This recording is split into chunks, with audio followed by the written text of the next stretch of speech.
Naranasan mo na bang pakiramdam mo ay iniiwasan ka ng pera? Kahit na ginagawa mo na ang lahat, nagtatrabaho ng masipag, nag-iipon, at taimtim na nananalangin? Parang naririnig ka naman ng universo, pero walang nagbabago? Gaano man kasinsiro ang iyong pagsisikap, may harang pa rin na hindi maalis. Pero paano kung ang sagot ay hindi mas malalakas na dasal o mas mahahabang oras ng trabaho? Paano kung ang sagot ay nasa isang simpleng bagay? Napakasimple na kasya ito sa palad ng iyong kamay? Sa mga tradisyong Budista at espiritual na Asyano, may isang makapangyarihang bagay na ginagamit sa loob ng maraming siglo.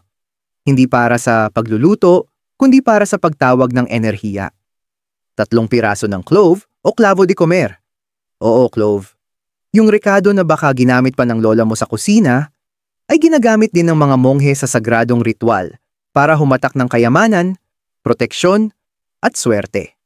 At kapag inilagay mo ang 3 clove sa isang napaka-espesipikong lugar, may nababago. Hindi ito mahika, kundi enerhiya. Hindi ito pamahiin, hindi ito tsamba. Ito ay tahimik na espiritual na agham, ang uri ng kaalaman na ipinapasa sa bulong, hindi sa aklat. At ngayon, matututuhan mo ng eksakto kung paano ito gumagana. Sa makabagong mundo, itinuturo sa atin na ang kayamanan ay dumarating lamang sa pamamagitan ng pagsusumikap, estratehiya o edukasyon. Pero sa maraming sinaunang landas ng espiritualidad, lalo na sa mga turo ng Budismo, may isa pang antas ng kayamanan. Mas tahimik, mas enerhetiko. Alam mo ba, bago pa man dumating ang kayamanan sa iyong pitaka, una muna itong lumilitaw sa iyong enerhiya. Bago pa man tumaas ang laman ng iyong bank account, kailangang bumukas muna ang daan sa pamamagitan ng iyong espiritual na pagkakaayon. At dito pumapasok ang isang bagay na kasing simple at kasing banal ng 3 pirasong clove. Hindi na lang ito isang rekado. Nagiging susi ito. Sa mga templo ng Southeast Asia at sa mga espiritual na tahanan sa mga probinsya ng Pilipinas, tahimik itong isinasagawa ng mga monghe at matatanda. Ang paglalagay ng 3 pirasong clove sa isang partikular na lugar, hindi lamang para sa proteksyon, kundi para tumawag ng pera na may kasamang kapayapaan, tamang pagdaloy, at tunay na karapat-dapat sa iyo. Hindi ito desperadong pera. Hindi ito minamadaling pera. Ito ay pera na dumadaloy ng natural dahil handa na ang iyong enerhiya, hindi para habulin, kundi para tanggapin. Sa video na ito, ating tatalakayin, bakit may makapangyarihang espiritual na enerhiya ang clove? Saan eksaktong dapat ito ilagay para sa pinakamabisang epekto? Mga totoong kwento ng mga OFW, estudyante, at tindero na nakaranas ng mga biyayang dumating matapos gawin ito. At kung paano isagawa ang ritual na ito ng may sinseridad, hindi may kasamang pamahiin o guilt. Hindi ito tungkol sa pamahiin. Ito ay tungkol sa pagbibigay ng pahintulot sa sarili, espiritual na pahintulot. At kapag sinabi mong oo sa munting ritual na ito, maaaring ang universo ay magsabi rin ng o pabalik sa'yo. Ang sinaunang lihim ng cloves, bago pa tayo nagkaroon ng smartphones, bangko, at digital wallets. May ibang bagay na pinaniniwalaan ng mga tao upang protektahan ang kanilang tahanan, tawagin ang mga biyaya, at anyayahan ang kayamanan. Hindi ito teknolohiya, hindi ito ingay, kundi enerhiya. Sa mga templo sa buong Asya, mula Sri Lanka hanggang Vietnam, Thailand hanggang sa kabundukan ng Pilipinas, may natuklasan ng mga monghe at espiritual na tagahanap na may ilang halaman at rekado na hindi lang basta may amoy, kundi may dalang vibrational memory. Kaya nilang sumipsip ng intensyon, magdala ng panalangin, at palakasin ang enerhiya sa paligid nila. At isa sa pinakaiginagalang sa mga ito ay ang clove, maliit, malakas, at espiritual na makapangyarihan. Ang clove ay higit pa sa simpleng pangluto sa adobo. Ginagamit na ito sa mga sagradong ritual sa loob ng maraming siglo, lalo na sa tradisyong Budista. Naniniwala ang mga monghe na taglay ng clove ang fire element. Ibig sabihin, ito ay tagapagpagalaw ng enerhiya. Binabasag nito ang mga bara at binubuksan ng daloy. At kapag tila natigil o naipit ang yaman sa iyong buhay, ang kailangan mo ay paggalaw. Sa tradisyonal na hilagang silangang pagpapagaling, ginagamit din ang clove upang alisin ang negatibong enerhiya, lalo na sa mga aspeto ng pananatiling buhay, pera, pagkain, seguridad, at tirahan. Ito'y direktang nakakabit sa iyong root chakra o sa salitang Filipino, ang ugat, ang enerhiyang pinanggagalingan na nagbibigay sa iyo ng lakas at proteksyon. Pero narito ang mas nakakagulat, ang clove ay hindi lang ginamit sa mga templo, kundi maging sa tahimik na mga bahay ng karaniwang tao. Baka si Lola ay naglalagay ng clove sa garapon ng bigas para hindi pasukin ng insekto. Ngunit maraming matatanda rin ang palihim na nagtatago ng 3 pirasong clove sa may pintuan o sa pitaka. Para swertihin. Hindi man nila ito tinawag na ritual, ngunit ito ay energy work na ipasa sa pamamagitan ng pakiramdam, karanasan at tiwala. Isang uri ng kaalaman na hindi kailangan ng libro, kailangan lang ay paniniwala. Ngayon, unti-unti nang nauunawaan ng agham. Ipinapakita ng modernong pag-aaral na ang clove ay may mga purifying properties at ang aroma nito ay nakaaapekto sa nervous system, tumutulong sa tao na maging kalma, panatag at alerto, mga emosyonal na estado na humihila ng kasaganaan. Dahil kapag kalmado ka, nakatutok at espiritual na nakaugat, hindi mo hinaharangan ng biyaya. Nagiging magnet ka para sa kanila. Kaya kapag inilagay mo ang 3 clove na may tamang intensyon, hindi ka gumagawa ng magic spell. Ina-activate mo ang matagal ng alam ng sinaunang karunungan, na ang pinakamaliit na bagay ay maaaring magtaglay ng pinakamalakas na enerhiya. Bakit mahalaga ang espesipikong lugar sa mga espiritual na gawain, lalo na sa Budismo at sinaunang tradisyong Pilipino, ang kung saan mo inilalagay ang isang bagay ay kasing halaga ng ano ang inilalagay mo. Dahil ang espasyo ay may sariling enerhiya. Ang iyong kama, pitaka at pintuan, hindi lang basta gamit. Ito ay mga energetic gateways o daan ng enerhiya. Kaya kapag gumagamit ka ng isang sagradong bagay tulad ng 3 pirasong clove, ang tanong ay, saan sila pinakamaririnig ng enerhiya sa paligid mo? Narito ang 3 pinakamakapangyarihang lugar kung saan karaniwang isinasagawa ang ritual na ito. 1. Sa ilalim ng iyong unan, para tumanggap sa pamamagitan ng panaginip. Sa Budismo, ang iyong unan ay hindi lang para sa tulog. Ito ang lugar kung saan bumubukas ang iyong subconscious. Sa katahimikan ng gabi, ang kaluluwa mo ang pinakatahimik ngunit pinaka-receptive. Kaya maraming monghe ang naglalagay ng mga halamang sagrado o kristal sa ilalim ng unan para tumanggap ng malinaw na mensahe, gabay at biyaya. Kapag naglagay ka ng 3 clove sa ilalim ng iyong unan, lalo na sa gabi ng new moon o Huwebes ng gabi, sinasabi mo sa universo, handa akong tumanggap ng kasaganaan, kahit habang nagpapahinga. Ito ay napakalakas para sa mga taong laging pagod, stress o emosyonal na drained, tulad ng maraming OFW at working student. Pinahihintulutan nitong dumating ang biyaya nang hindi mo kailangang habulin. 2. Sa loob ng iyong pitaka para tawagin ang daloy ng pera. Ang iyong pitaka ay imbakan ng iyong money energy. At gaya ng hindi mo pagtatapon ng basura sa altar, ang iyong pitaka ay dapat din maging sagrado. Ang paglalagay ng 3 clove sa maliit na coin pouch o sa gilid na bulsa ng pitaka ay pinaniniwala ang nag-aalis ng hadlang sa daloy ng pera. Pero gumagana lamang ito kung pinagpapala mo rin ang iyong pitaka, panatilihing malinis, maayos, at walang takot o guilt sa loob nito. Tandaan, ang cloves ay kayang humawak ng iyong intensyon. Ngunit hindi nila kayang kontrahin ang kaguluhan sa loob mo. 3. Malapit sa pintuan para anyayahan ang mga oportunidad. Ang pintuan mo ay ang hangganan ng iyong enerhiya at ng mundo sa labas. Sa maraming tahanang Pilipino, may bawang, barya o dahon sa pintuan para pampaswerte. Kapag naglagay ka ng 3 clove sa maliit na pouch o binalot sa pulang tela at isinabit malapit sa pintuan, ipinahahayag mo, tanging mga oportunidad at kayamanang naka-align sa akin ang pinapapasok ko rito. Ano man ang piliin mong lugar, unan, pitaka, o pintuan, may isang bagay na hindi pwedeng mawala. Intensyon. Dahil hindi lang ito tungkol sa cloves. Ito ay tungkol sa ano ang ipinapadala mong kahilingan sa kanila. At kung saan mo pinipiling buksan ang pinto para dumaloy ang biyaya sa iyong buhay. Paano isagawa ang ritual? Step by step na gabay.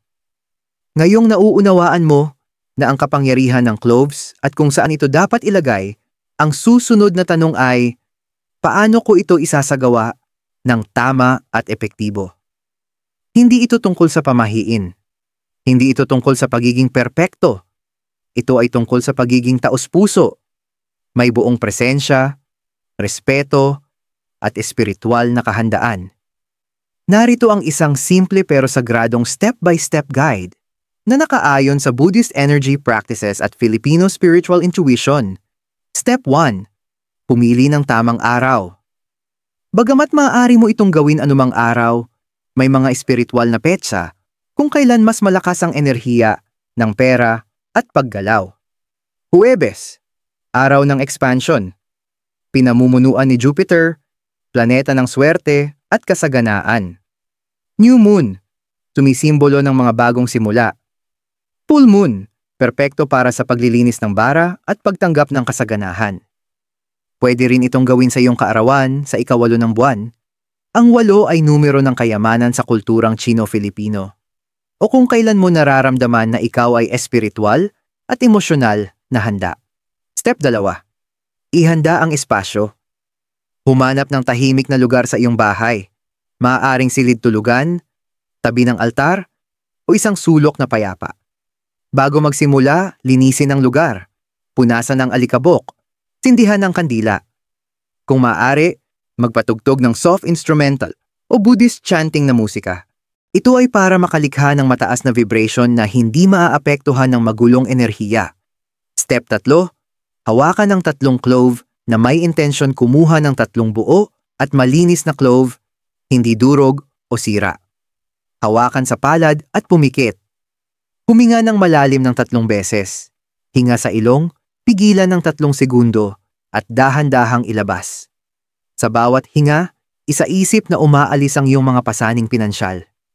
Isipin ang liwanag, init at galaw na pumapasok sa iyong dibdib.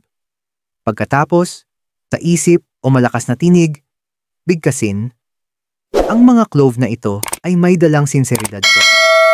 Ang mga clove na ito ay may dalang kahandaan ko. Ang mga clove na ito ay may dalang enerhiya ng yaman, kapayapaan, at biyayang nakaakma sa akin. Naway buksan nila ang mga pintuang para sa akin. Huwag magmadali. Hayaan mong lumubog ang mga salita sa iyong kaluluwa. Step 4. Ilagay ang clove sa napiling lugar. Ilagay ng marahan ng 3 clove sa isa sa mga makapangyarihang lugar. Sa ilalim ng iyong unan, balutin sa tela, o ilagay sa maliit na pouch. Sa loob ng pitaka, sa bahagi kung saan naroon ang barya. Malapit sa pintuan, nakabalot sa pulang tela, o nakatago sa sulok. Habang inilalagay mo bulongin, naway dumating ang kayamanan ng walang takot. Naway dumating ang mga biyaya ng hindi nadidelay. Naway manatiling bukas ang aking puso sa pagtanggap. Step 5. Huwag magpaka-obsess, magtiwala. Pagkatapos ng ritual, huwag kang mag-overthink o palaging naghahanap ng sign. Nagawa mo na ang bahagi mo. Ngayon, ituloy ang araw mo na parang natanggap mo na ang hinihintay mo. Magpasalamat. Iwasan ang pagrereklamo. Linisin ang pitaka mo. Pagpalain ang kahit kaunting pera na meron ka ngayon. Bakit? Dahil hindi mo na-attract ang gusto mo. Ina-attract mo ang bagay na align sa'yo. Ang ritual na ito ay hindi tungkol sa clove. Ito ay tungkol sa enerhiyang na ia-activate mo kapag ginawa mo ito ng malinaw at may kapayapaan. At kapag nagbago ang enerhiya mo, hindi lang kumakatok ang kayamanan. Tuloy-tuloy itong pumapasok sa buhay mo. Tunay na kwentong Pilipino. Nagiging totoo ang mga aral espiritual kapag nararanasan ito ng mga karaniwang tao, tulad mo, sa simpleng araw-araw na buhay. Maaaring mukhang simple ang clove ritual. Pero para sa maraming Pilipino na sinubukan ito ng taos-puso, ang resulta ay malayo sa pagiging karaniwan. Hindi ito mga kwentong pantasya. Ito'y mga tahimik na sandaling may nabagong enerhiya na makikita sa maliliit pero nakakagulat na biyaya. Maria, tindera ng kakanin mula Cavite, 12 taon nang nagtitinda si Maria ng kakanin sa palengke. Ngunit nitong huling taon, biglang bumaba ang kita. Hirap siyang mapunan kahit ang pang-eskwela ng anak niya. Isang Huwebes ng gabi, matapos manood ng video tungkol sa energy rituals, naglagay siya ng 3 clove sa loob ng coin purse niya. Wala siyang inaasahang mahika, bumulong lang siya. Sana may sumobra kahit konti. Kinabukasan, may 2 empleyado mula sa kalapit na opisina na umorder ng bilao trays na 1,800 piso. Unang beses na nangyari iyon. At sa parehong linggo, nakatanggap siya ng balikbayan box mula sa kapatid sa abroad, kahit hindi siya humingi. Sabi ni Maria, "Hindi ako nanalo sa loto." Pero sa unang pagkakataon sa ilang buwan, hindi ako kinulang. Parang biglang gumaan. Leo, OFW sa Dubai. 7 taon nang nagtatrabaho si Leo sa isang hotel at regular nagpapadala ng pera sa Pilipinas. Pero lagi niyang nararamdaman na parang naglalaho agad ang pera. Hindi ito tumatagal. Isang gabi sinubukan niya ang ritual. Naglagay siya ng 3 clove sa ilalim ng unan, sabay dasal para sa linaw at daloy. Sa loob ng 1 linggo, may 2 hindi inaasahang bagay na nangyari. Inalok siya ng overtime ng manager na dati ay hindi siya pinapansin. Tumawag ang misis niya, dumami raw bigla ang suki sa kanilang sari-sari store. Sabi ni Leo, "Hindi lang yung clove ang dahilan. Parang nabago ang mindset ko. Tumigil ako sa pagkataranta. At pati pera, tumigil sa paglayo." Angela, estudyante mula sa Quezon City. Sinubukan ni Angela ang ritual bago ang isang scholarship interview. Inilagay niya ang cloves malapit sa bintana kung saan masisinagan ito ng araw sa umaga. Tahimik siyang nagdasal. "Hindi ko hinihiling na yumaman. Gusto ko lang ng kapayapaan at sapat." Nakuha niya ang scholarship. At isang pinsan niya, na matagal nang hindi nagpaparamdam, bigla na lang nag-alok na sagutin ang bayad sa kanyang mga libro. Ang sabi ni Angela, "Baka coincidence, baka hindi. Pero binigyan ako ng ritual ng pag-asa bago pa man ang alinman sa biyaya. At iyon pa lang, biyaya na." Hindi ito mga kwento ng milagro. Ito ay kwento ng paggalaw. Kapag nagsimulang gumalaw ang enerhiya, sumusunod ang buhay.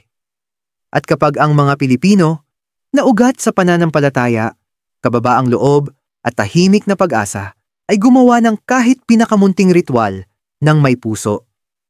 Madalas, ang biyaya ay kusa ng sumusulpot. Karaniwang pagkakamali na nagbabara sa biyaya. Ang ritual ng paglalagay ng 3 clove ay maaaring mukhang simple.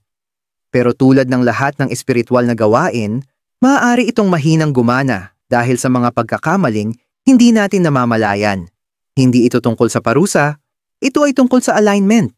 Kapag hindi dumadaloy ang enerhiya, madalas ay dahil tayo mismo ang sarado sa pintuang pilit nating binubuksan. Narito ang ilang karaniwang pagkakamali na nagbabara sa enerhiya ng kasaganaan kahit pag ginagawa mo ang ritual. 1.